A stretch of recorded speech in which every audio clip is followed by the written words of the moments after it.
Dr. Oshie, I thank you very much for your time. Thank you for coming. Now, we had an extremely hot summer this summer, didn't we? Yeah. So exactly. It is clear that this summer was hot extremely in figures. The maximum temperature of Tokyo was 38.1 degrees C last July. That is a record of Tokyo. We are surrounded by the atmosphere that is warmer than bodies. The days exceeding 30 degrees C were numbered as 43 in the summer. In Tokyo, the total number of hours exceeding 30 degrees C has increased twice from 168 to 357 during the last 20 years.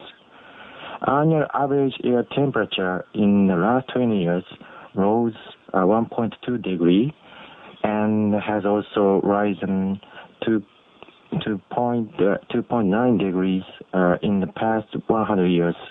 So it just didn't feel hot. It was hot. And I think we were also looking at humidity of about 60 to 70%.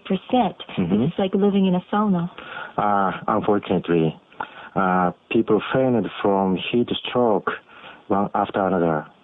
The number of emergency cases of heat stroke was 628 in the summer, and became twice as much as that in last summer.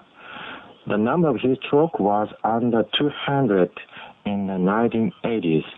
Then it is increasing year by year. It's terrible. How did this come to be? Two reasons. The main causes are anthropogenic heat discharge. This comes from air conditioners, running automobiles, lightings, office automation equipment, etc., which consume a lot of energy in cities. The energy consumed in urban activities ultimately becomes heat that warms the atmosphere.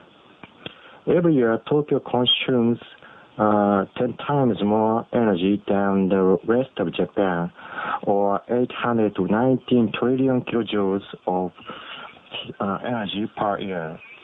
This is enough energy to boil 1.6 billion 55-gallon barrels of water. Oh, that's an awful lot of energy that we're looking at.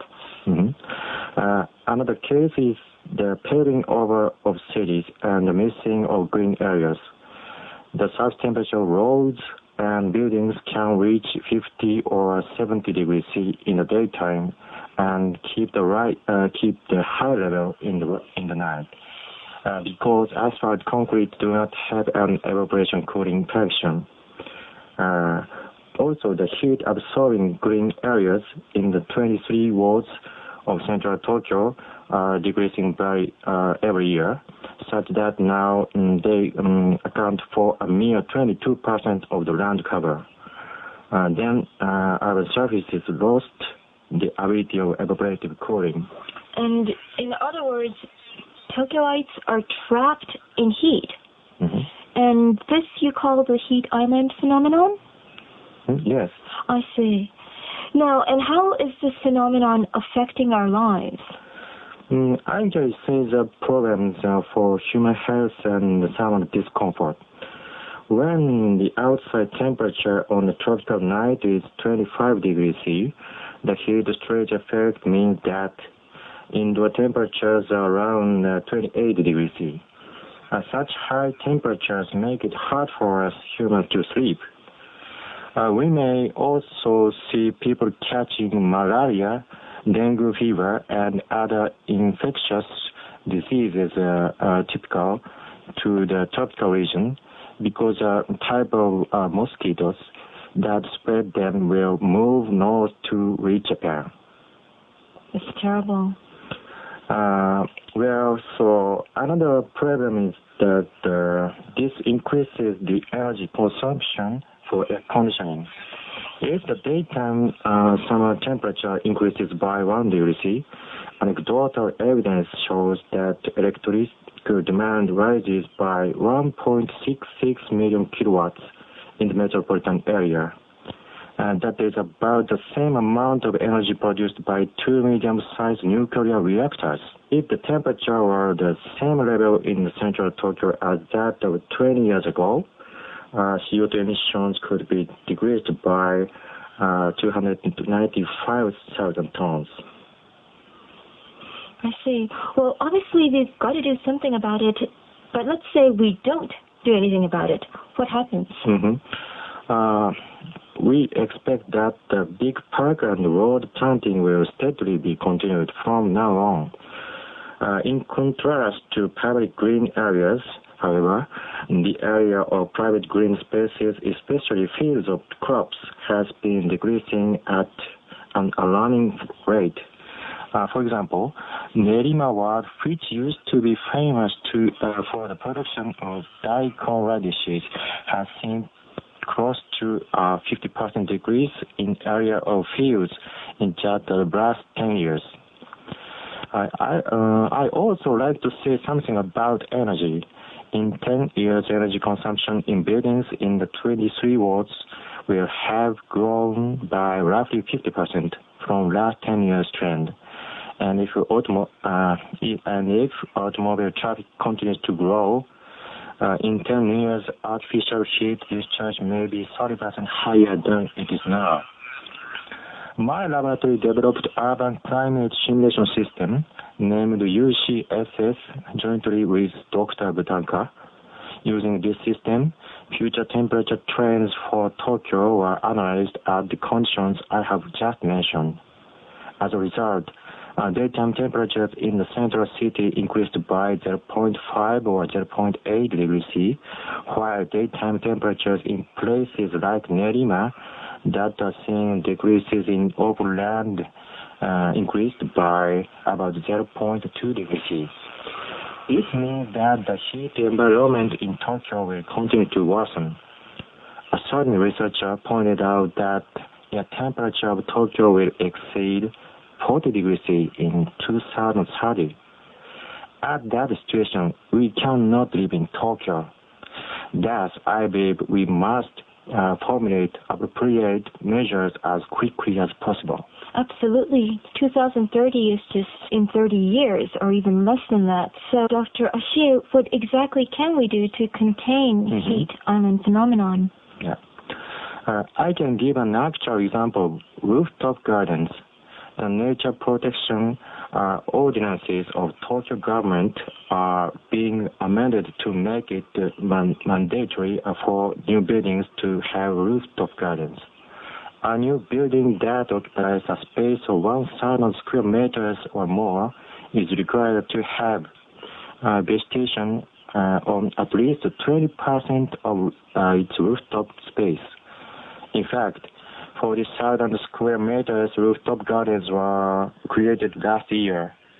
The Ministry of Land, Infrastructure and Transport has proposed property and inheritance taxes should be reduced on facilities with rooftop gardens.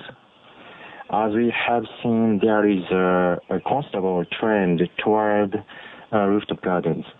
There is no land for large parks in especially crowded parts of Tokyo, so we have to work with residents to make this plan workable.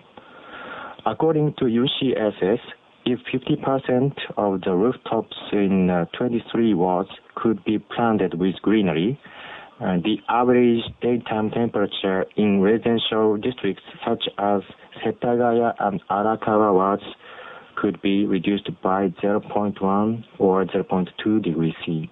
Well, that's great. And I've actually visited one of the rooftop gardens in a hotel in Tokyo, and it's a great place to visit. And I think a lot of people enjoy spending their afternoons there. Yes, that's good.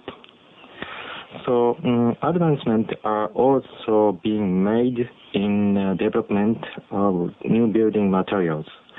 About 5 years ago, a certain tile was developed by using waste materials and powder that had come from quarry excavations.